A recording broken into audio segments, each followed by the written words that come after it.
오늘은 지난 9월 18일 날 31대 32대 여성교회 연합원례에서 전했던 느헤미야의 마지막 개혁, 느헤미야의 마지막 개혁이라는 제목인데 세 차례에 걸쳐서 이 말씀을 나누고자 합니다. 느헤미야 13장 1절에서 9절의 말씀이 본문이 되겠습니다.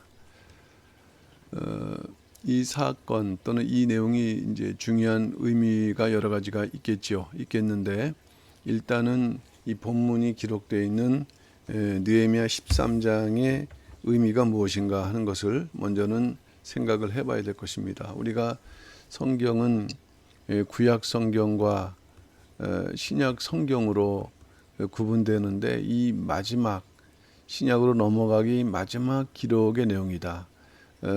구약 성경의 실질적인 그 배치는 말라기죠.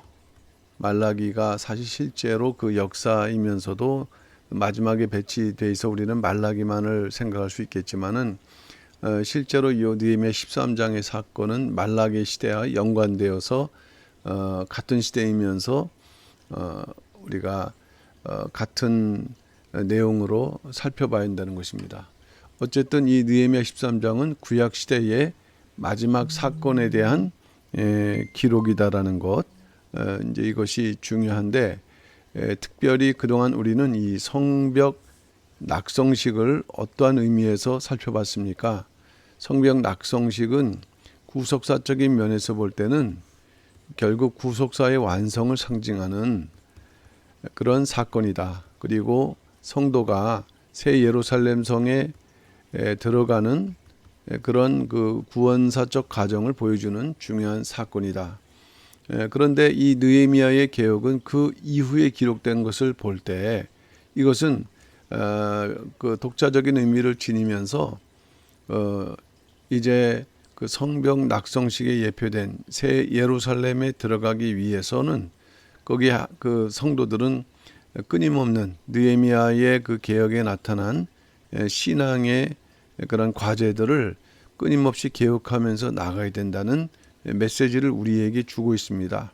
그래서 일단 느헤미야 13장은 성벽 낙성식 이후의 사건을 마무리하는 기록과 더불어서 느헤미야가 바사를 다녀온 후 시행한 그 마지막 네 가지 개혁을 기록을 하고 있다.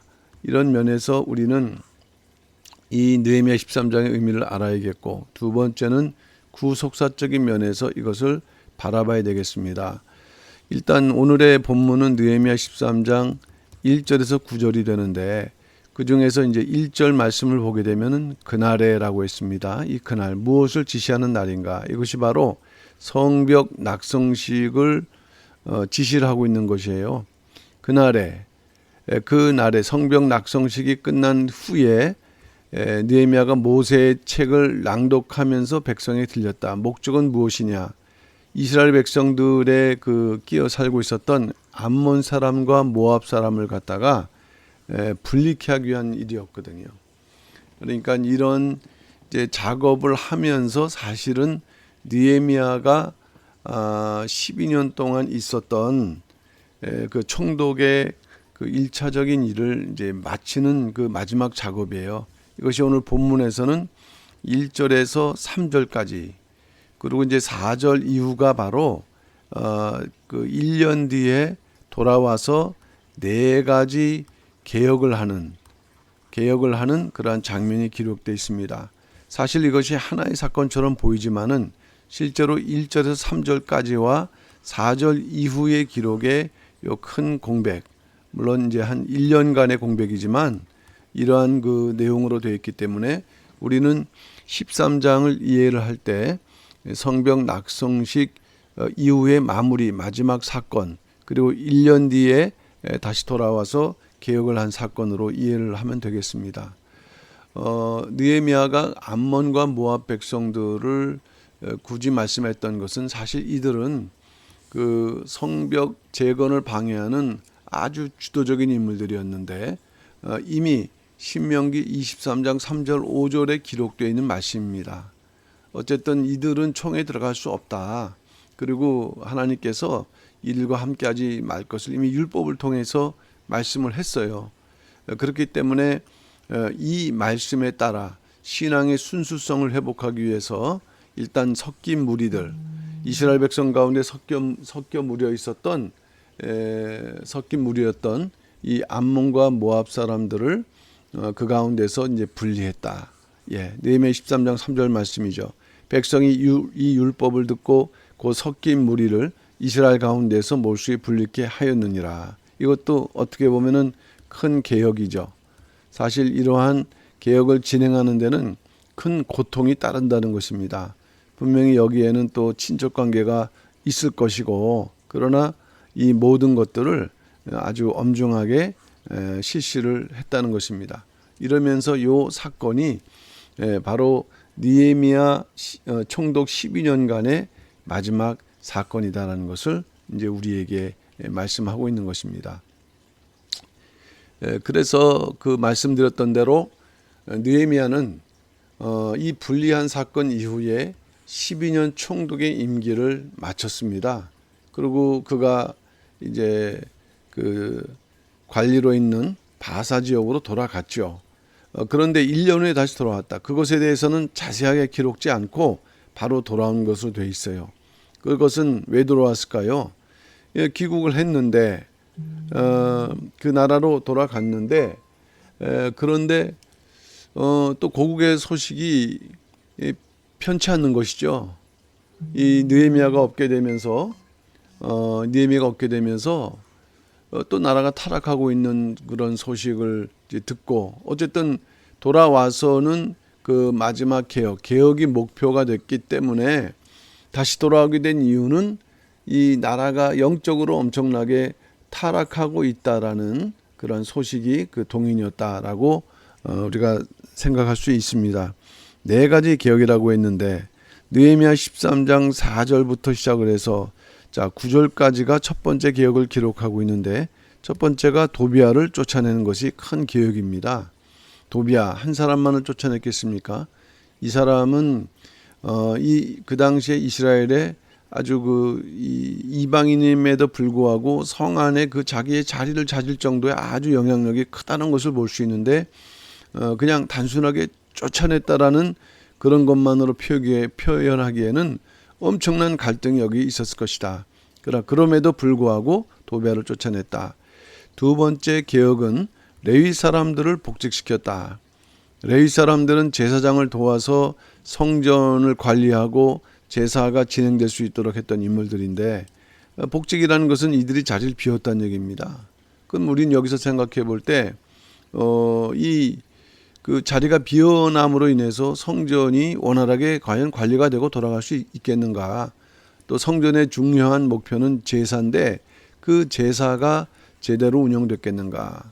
그러니까 결국에 이것은 영적 타락의 가장 중요한 원인으로 작동하는 것이에요.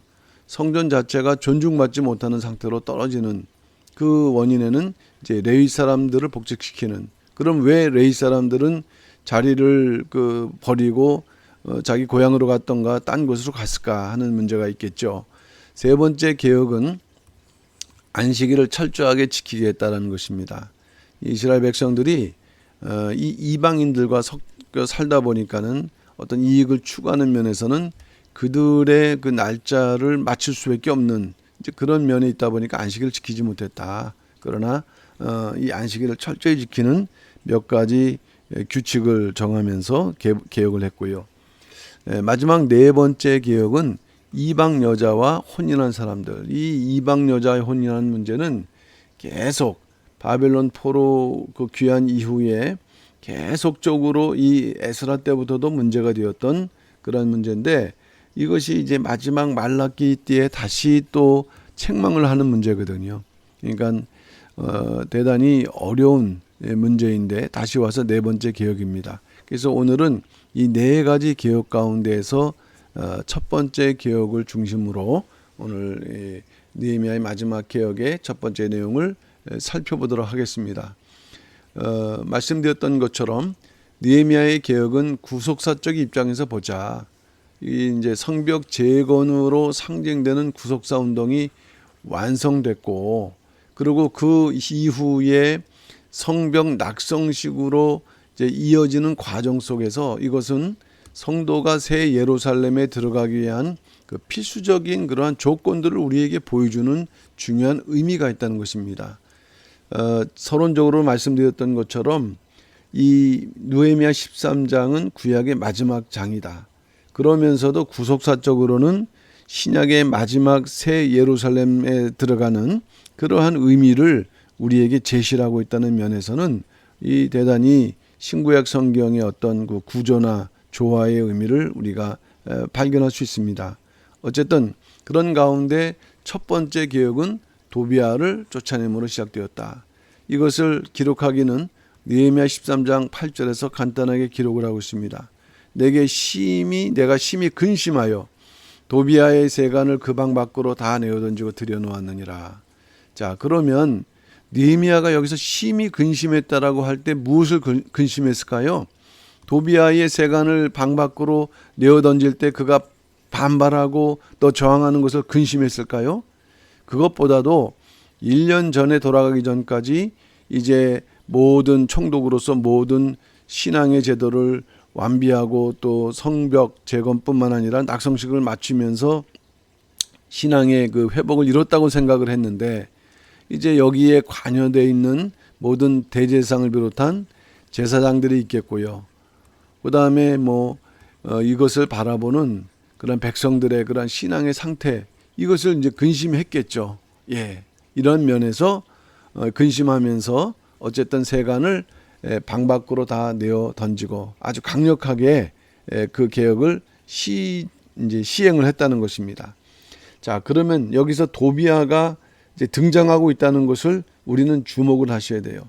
그동안에 성벽 재건 공사를 공부를 하다 보니까는 외적으로나 내적으로 많은 그 대적들이 있었는데 일단 오늘은 이제 외부의 반대자들, 근데 그 중에서도 이 도비아라는 사람이 어떤 위치를 지니고 있으며 또 도비아가 우리에게 보여주는 그런 영적인 교훈은 무엇인가 하는 것을 우리는 살펴봐야 됩니다. 다 같은 것 같지만은 핵심이 있다는 것이에요. 그 핵심이 바로 누구냐? 이 두 번째로 기록되는 도비아다. 자, 이 도비아를 통해서 또한 우리에게 보여주는 그 교훈은 무엇인가? 자, 첫 번째로 성벽 재건 공사의 외부 반대자들 네 종류로 나뉘어지는데 산발랏입니다. 산발랏, 호른 사람이다. 사마리아 지역, 우리가 사마리아 지역 하면은 유대의 이 그 북쪽 지역이 사마리아 지역이 되는 것입니다. 그다음에 두 번째 도비아, 암몬 사람으로 산발랏의 신봇. 암몬 지역은 이 유대의 서쪽 지역, 다시 말하면은 이 그 요단강의 그 동편 지역이 되는 것이고, 이 게셈은 바로 아라비아 사람이라고 할 때 에돔과 모압 지역이라 했습니다. 바로 이 남쪽 지역. 그다음에 아스돗 사람들은 이 블레셋 지역의 그 사람들인데 이 아스돗은 대표 성읍이라고 그랬어요. 그러니까 가깝고 그다음에 또 이 지중해 문화의 영향을 받아서 그 옷차림이나 생김새가 화려하고, 그러니까 이스라엘과 가장 인접한 지역임으로 인해 갖고 이스라엘 백성들이 항상 많이 혼인 문제로 이렇게 갈등할 수 있는 대표적인 지역이라고 우리는 살펴볼 수 있는 것입니다. 이것을 이제 그림으로 그릴 때 여기 그 유다죠. 유다지만은 실제로는 그 당시에는 이 군사력이 많지 않았기 때문에, 강하지 못했기 때문에 유다의 그 실제로 성벽이 그 공사가 이루어지는 예루살렘을 중심으로 북쪽으로는 산발랏, 사마리아의 산발랏, 서쪽으로는 동쪽이죠. 암몬 도비아, 암몬 지역의 도비아. 그 다음에 서쪽으로는 아스돗 사람들, 블레셋 지역이죠. 여기 이제 지중해가 되는 것이에요. 그 다음에 이 북쪽으로 남쪽으로 에돔, 모압 또는 아라비아 지역이라고 얘기를 하는데, 산발랏이 등장하고 도비아가 등장하고 그 다음에 게셈이 등장하는데, 어쨌든 우리가 이렇게 구분하니까는 이렇게 나눠지지만은 실제로 그 메데 바사의 그 지역에서 이 지역을 다스릴 수 있는 책임자는 누구인가? 바로 산발랏이 총독이라는 것입니다. 산발랏이 총독이 되어서 이 지역을 전체로 다스리기 때문에 이 도비아는 그의 신복이 되는 것이고, 신복. 그 다음에 이제 게셈도 하나의 관리로서 영향권 내에 있는 사람들이고, 어쨌든 이 모든 지역들이 다 산발랏의 통치하에 있는 그 영향받는 사람들인데, 그 중에서 가장 영향력을 끼친 인물이 누구냐? 이 도비아라는 인물이에요. 도비아라는 인물. 도비아가 이제 그 산발랏과의 그 관계 속에서 이 많은 넓은 지역들을 이렇게 총괄하는 역할을 했을 것이다라는 것을 우리는 어렵지 않게 살펴볼 수가 있습니다. 이것을 과정을 통해서 살펴보도록 하겠습니다. 공사 진행되는 과정에서 이들의 그 공사에 대한 방해가 어떤 식으로 변경 또는 발전하고 있는가 하는 것을 볼 수 있는데, 초기 성벽 재건 초기에 등장하는 인물은 역시 주축되는 인물인 산발랏과 도비아죠. 이들은 사마리아인이라고 할 때는 이제 산발랏 그 직접적인 그 통제하에 있는 그러한 인들과 더불어서 이제 이 군대가 되는데, 이들이 이제 군대를 동원을 이제 구체적으로 하지 않았지만은 일단은 동원하면서 비웃고 조롱하였다 그랬습니다. 일단 느헤미야 4장 1절 말씀 볼 때 산발랏이 우리 성을 건축한 다음을 듣고 크게 분노했고 그 다음에 비웃었다라고 말씀했어요. 비웃었다. 이것을 성경에 기록했다는 것은 그만큼 이 총독의 입장 자체가 이스라엘 백성들에게 큰 영향력을 끼치고 있다는 것을 의미하죠. 느헤미야 4장 3절에서는 이제 암몬 사람 도비아가 등장하는데, 이 도비아는 어떤 식으로 방해를 했는가? 그 도비아는 곁에 섰다가 누구 곁일까요? 당연히 산발랏 곁이겠죠. 저들의 건축하는 성벽은 여우가 올라가도 곧 무너지리라 하더라. 그러니까는 이 여우가 올라가서 무너질 정도의 성벽이라는 것은 참 그 부실한 정도가 뭐 극에 달하는 것이죠. 그러니까 이러한 면에서 볼 때 이렇게 그 멸시하고 또 무시하고 또 해서 그 이스라엘 백성들 성전 건축하는 사람들의 사기를 아주 꺾어뜨리는 그러한 방식으로 이제 방해를 한 것이에요. 초기는. 근데 이제 중반에 들어가다 보니까는 이에 상관없이 성벽의 총 기간은 52일기간인데 상관없이 성벽이 계속 높이가 쌓아가는 것을 보면서는 위기감을 느낀 것은 이 산발랏과 도비아죠. 산발랏과 도비아에다가 여기에 누가 등장하느냐? 아라비아, 암몬, 아스돗 사람들. 다시 말하면은 아까 제가 그림으로 유다를 중심으로 해서 동서남북 모든 지역이 이 사면초가 같이 유다를 압박하고 있는데, 이 중반에 군대를 동원하면서 모든 지역이 이 군대를 동원하고 있는 그러한 형국으로 나타나고 있다는 것입니다. 그러니까 진짜 이 전쟁이 일어나기 아주 그 직전의 상황까지, 아주 위기적 상황까지 가고, 그 조롱하는 것도 힘들었지만 심리전이죠. 근데 실제로 군대가 동원하는 모습을 볼 때는 참으로 이스라엘 백성들이 흔들릴 수밖에 없는 그런 위협적인 모습입니다. 느헤미야 4장 8절 9절. 다 함께 꾀하기를 예루살렘으로 가서 쳐서 요란하게 하자 하기로. 쳐서. 이것은 완전히 물리치자라는 이제 그러한 내용을 이제 담고 있는 것입니다. 그러나 이들도 쉽게 할 수 없었던 것은 역시 이들도 총독, 다시 말하면 파견된 관리란 말이에요. 그러니까 결국 최종적인 결정은 바사 왕에게 있다. 그런 것을 알기 때문에 이렇게 그 내부적으로 스스로 무너지게 할지언정 함부로는 이런 식으로는 방해할 수는 없었던 그런 문제가 있었고, 그것을 또 느헤미야는 잘 알았던 것이죠. 세 번째 완공 직전, 이제 52일이 가까워지는 그때에는 역시 주된 인물은 산발랏과 도비아고 아라비아 사람 게셈이 등장하는데, 이때는 이제 방법을 바꿔서 핵심 느헤미야를 암살하려는 방법으로 이제 바뀌고 있다는 것이에요. 그래서 느헤미야 6장 2절 산발랏과 게셈이 내게 보내어 이르기를 오라 우리가 온 후 평지 한 촌에서 서로 만나자니 실상은 나를 해코자 함이라. 여기서 산발랏과 이제 게셈, 도비아보다는 게셈이 등장할 때 아무래도 요 암살이라는 그러한 방법을 제시한 것이 게셈이 아닐까 우리는 생각을 해볼 수 있는데, 어쨌든 이제 조용한 촌에서 만나서 얘기를 하자라고 했지만은 핵심은 이 암살, 죽이려는 그런 방법을 취하려고 했고, 느헤미야는 그것을 알았다는 것입니다. 자, 그런데 이제 이것도 안 되다 보니까는 이제 안 나오니까 그럼 우리가 찾아가겠다라는 식으로 겁박을 또 하면서 제사장 스마야를 갖다가 이렇게 그 뇌물로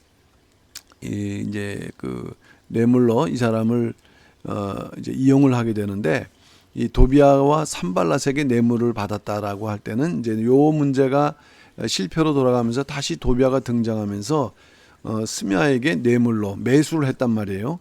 그럼 어떤 내용인가? 야, 도비아와 산발랏이 네가 불러도 안 오니까는 오겠다, 공격하겠다. 그러니까 잠시 안전한 성소에 피해 있으라라고 이렇게 그 거짓 그 조언을 한 것이죠. 근데 만약에 두려워서 성소에 들어가게 되면은 율법을 범하게 되는 것.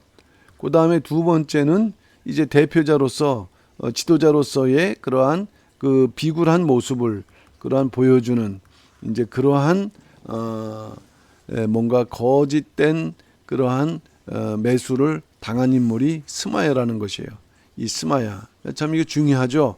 왜냐하면 앞으로 이 도비아는 이 그 유대 지도자들하고 많은 관계를 맺게 되는데, 이 첫 번째 이제 등장하는 인물이 스마야가 되는 것입니다. 성벽 완공 이후 이제 50일이 끝난 이후에 역시 산발락과 도비아가 등장하면서 이제 또 방법을 바꿔요. 이리저리 방법을 취해도 이스라엘 백성들이 계속 성벽을 이렇게 묵묵히 쌓아나가고 있다 보니까는 이제 새로운 방법을 도입하는데, 이거는 눈에 띄지도 않고 어떻게 보게 되면은 상당히 발전적인 것처럼 볼 수 있어요. 그것은 무엇인가? 유다의 영적 지도자들과 내적 관계를 유지. 야, 협력하자. 그 다음에 화목하자. 그런 방법으로 그렇게 되면은 이 전쟁의 그러한 그 갈등 관계에서 서로 협력하고 화목하다 보니 백성들도 야, 이거 참 좋은 방법이다. 앞으로는 우리에게는 전쟁이 없을 거야라는 그러한 이제 잘못된 메시지를 이제 주는데, 이게 사실은 어떻게 보면 이제까지의 방법보다도 더 결정적인 그러한 아주 그 치명적인 공격의 내용이 됐다는 거예요. 이걸 통해서 이스라엘이 내부적으로 타락하고 무너지게 되는 그러한 내용이 되었다는 것입니다. 이제 구체적으로는 도비아는 제사장 스가냐와 친분을 쌓았겠죠. 그래서 그의 사이가 되었던 것이고요. 그리고 도비아의 아들, 자기 아들을 갖다가 이 제사장 무슬림의 사이도 줬는데, 이게 서로 이제 사돈 관계가 된다는 것은 그만큼 이 제사장 무슬림이 도비아와 친분 관계를 맺었다는 것입니다. 그러니까 완전히 이제 뇌물을 주고 또 그러면서 어떤 친분 관계를 쌓아서 상당히 그들로 하여금 뭔가 미혹되게 만들었던 것입니다. 여기에 이제 결정적으로 대제사장이 등장하는데 엘리야십이죠. 이 인물은 그 성벽 쌓을 때 제1구역 가장 어려운 지역을 공사했던 그런 아주 그 면에서는 훌륭한 인물인데, 곧 타락함으로 도비아와 친밀한 관계를 맺고 그 다음에 아예 성전의 대문을 열어주는 그러한 아주 그 돌이킬 수 없는 죄악을 저지르고 있다는, 실수를 저지를 것, 실수를 넘어서 이것은 이스라엘 전체가 타락하게 되는 그 길을, 문을 열어주는 큰 실수를 벌이고 있다는 것이에요. 그래서 어떻게 하나님의 그 성전, 하나님의 성전의 방을 자기 마음대로 주었는가. 그리고 또 거기에 멈추는 게 아니라 대제사장 엘리야십은 자신의 증손자를 갖다가 산발랏에게 줄 정도로, 이 산발랏과 도비아가 지금 어떤 인물입니까? 하나님의 그 성벽을, 그 예루살렘을 회복하는 과정 속에서 중요한 역할하는 이 성벽을 건축하는데, 그런데 이 산발랏과 도비아가 그동안 얼마나 악행을 저질렀어요. 근데 이러한 잘못된 판단을 통해서 이들과 친밀한 관계를 유지하고 이들에게 잘못된 그런 제공을 하고 있다는 것입니다. 자, 도비아는 그 결과 그 제사장 엘리야십과의 친분을 이용해서 성전의 큰 방을 사용하게 됐던 것입니다. 이 방은 원래 11조와 기타 제물과 성전 기명을 보관하는 방이다. 그런데 이 방에 왜 그 도비아에게 이 방을 도비아에게 제공했는가? 그러니까 이 방이 비어 있다. 왜? 11조가 들어와야 된 들어오지 않고, 이거는 이 자체만으로도 뭔가 그 당시에 그 영적 상태를 보여주는 그런 내용입니다.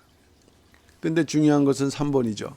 도비아가 성전 안에 거주하게 됨으로써 그의 거처가 이스라엘 전체를 부패시키는 거점으로 사용되었다. 그러니까 그게 소문이 나지 않겠어요?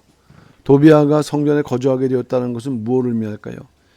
이제 엄청나게 정확하게 보면은 이것은 엄청난 죄악이라는 것을 알아야 되는데, 이제 어설피하는 사람들은 야, 우리가 이방인들하고 이제 타협하고 협력하고 화목하면서 뭔가 이제 나라가 편안하게 된다라는 이상한 메시지를 주다 보니까는 이제 그 위기도 사라지고, 또 그 이제 뭐 더 신앙생활에 대한 그 열심, 그런 것도 이제 없어지게 되는 거 아니겠어요?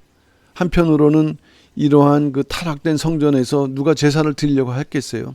그러니까 이 모양 저 모양으로 이 도비아가 성전 안에 건축하게 됐다는 것은 이스라엘 전체를 이렇게 영적으로 타락시키는 그런 아주 중요한 내용이고, 이것을 빌미를 누가 줬느냐? 엘리야십이고. 근데 이들의 그 공격에 이제 다 넘어간 거죠. 그래서 이것을 알고 느헤미야는 귀국하자마자 도비아의 세간을 방 밖으로 내어 던졌습니다. 방을 정결케 했어요. 그리고 다시 하나님의 성전의 기명과 소재물과 유향들을 들여놓았다. 이것이 바로 첫 번째 개혁의 내용이 되는 것입니다. 그러니까 우리가 여기서 볼 때 동서남북 유다를 공격한 대적들이 있었는데, 그 중에서 가장 큰 악영향을 끼친 대적은 누구냐? 우리는 산발랏으로도 생각할 수 있을지 모르지만 이 사람은 총독이었어요. 대표자. 그러니까는 본인도 그랬긴 하겠지만은 방법적인 면에서는 한계가 있죠.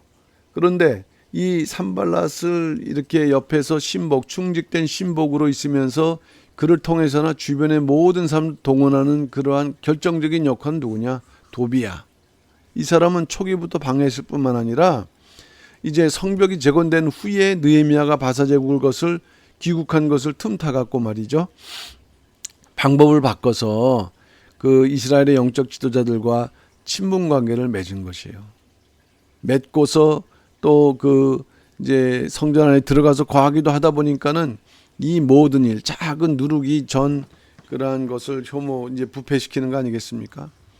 이스라엘 전체를 부패시키는 결정적인 역할을 하게 되었다.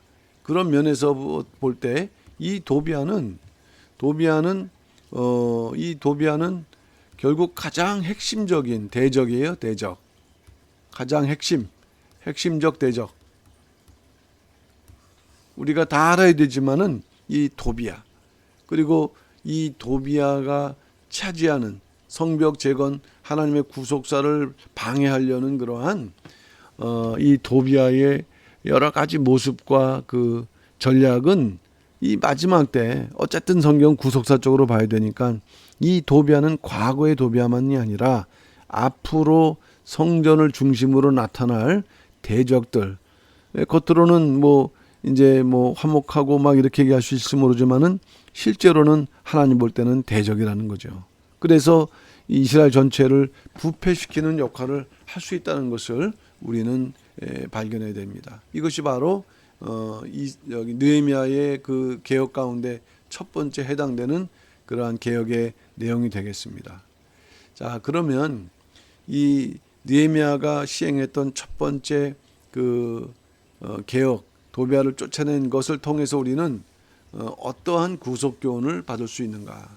첫 번째로 영적 지도자들은 의롭고 정직해야 된다라고 했어요. 영적 지도자들은 의롭고 정직해야 된다. 여기서 이제 지도자들이라다 보니까 이제 목사, 전사, 교회의 어떤 그러한 직분 그 자들을 생각할 수 있겠는데요. 일단 베드로전서 2장 9절 말씀 보게 되면은 모든 성도들을 왕 같은 제사장들이라 이렇게 말씀하면서 모든 자들이 사실 세상을 향해서 볼 때는 다 영적 지도자들의 그런 반열에 있는데, 그들이 갖춰야 될 신앙의 성품은 의롭고 정직해라. 그 당시에 이사야 33장 15절 말씀 볼 때 오직 의롭게 행하는 자, 정직히 말하는 자라 했는데 이 의롭게 행하는 자와 정직히 말하는 자는 것은 동일한 말이죠. 동의. 그런데 이들은 여기 볼 때 토색한 재물을 가증히 여기는 자, 손을 흔들어 뇌물을 받지 않는 자, 뇌물이 제공된다고 할 때 손을 흔들어서 거부하는. 왜? 그 안에 정직함과 의가 있기 때문인 거예요. 그래서 이러한 그 깨끗한 마음으로 살아갈 때 그들이 진정한 영적 지도자들이 될 수가 있다는 것을 우리에게 교훈하고 있다. 당시를 볼 때 그 영적 지도자들은 일단 대적자들과 내통을 했어요. 그리고 내통하는 그 이유가 뭡니까? 뭐 또 그 떡고물 같은 게 콩고물 같은 게 있기 때문인 거죠. 그러다 보니까는 묘한 논리로 오히려 성벽 재건을 방해하는 데 앞장을 섰다. 아까 말씀드렸던 것처럼 제사장 스마야가 등장한다 그랬죠. 이는 도비아와 산발랏에게 뇌물을 받았다 그랬어요. 뇌물을 받고 그 다음에 느헤미야로 하여금 율법을 범하게 만드는, 이 얼마나 큰 죄악입니까? 느헤미야가 허물어지면은 다 허물어지는 거예요. 그러니까는 이와 같은 일에 누가 앞장섰느냐? 제사장 스마야가 앞장섰다. 두 번째, 여선지 노아랴와 많은 선지자들은 어떤 식으로 느헤미야를 갖다 공격했는가? 느헤미야에게 두려움을 주려고. 그러니까 선지니까는 예언을 받았다. 그 거짓된 예언을 또 느헤미야가 전달하면서 느헤미야가 하여금 심령이 약하게 하고 뭔가 이런 개혁을 시행하지 못하도록 하는, 그러면 이들이 이제 이렇게 하게 된 그러한 일들 역시도 성경에 나와 있진 않지만은 이들이 하게 된 그러한 동인이 뭐가 있지 않겠는가. 어쨌든 제사장 스마야가 움직이는 이유도 뇌물이었는데 마찬가지일 것이다.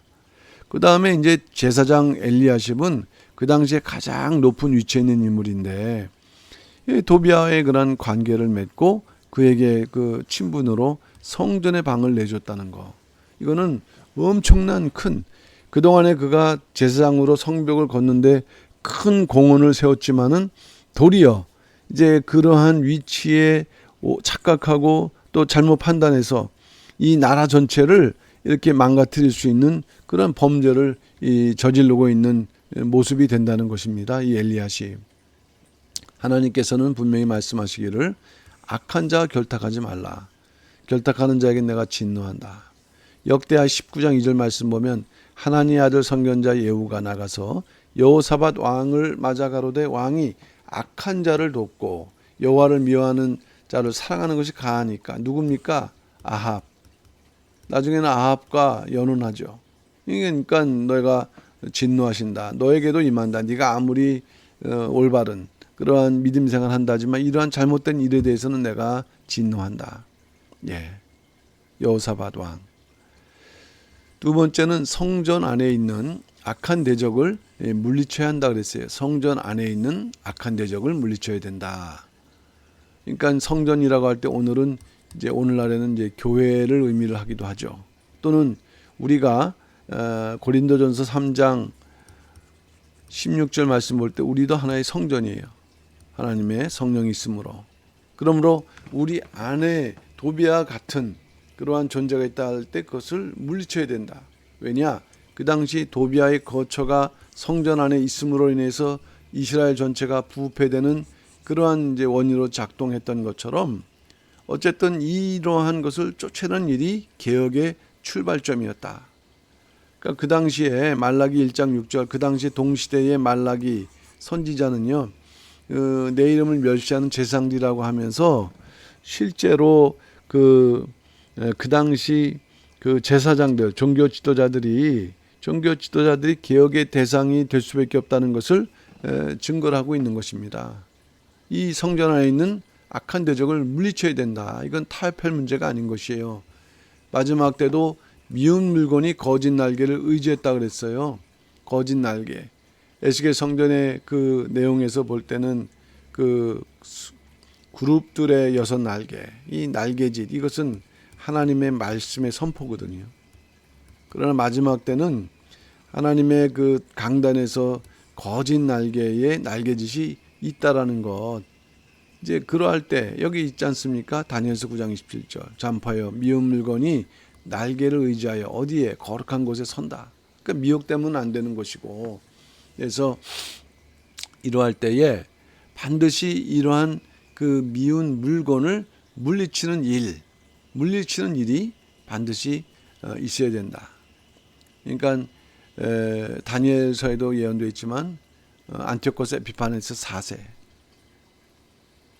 안티오코스 에피파네스 그 4세 그 적그리스도가 그 성전에 그 제우스 신상을 올려놓음으로 성전을 이렇게 그 오염케 했던 그런 죄악을 이제 저질렀을 때 그 유다 마카비가 그것을 다 물리치지 않았습니까?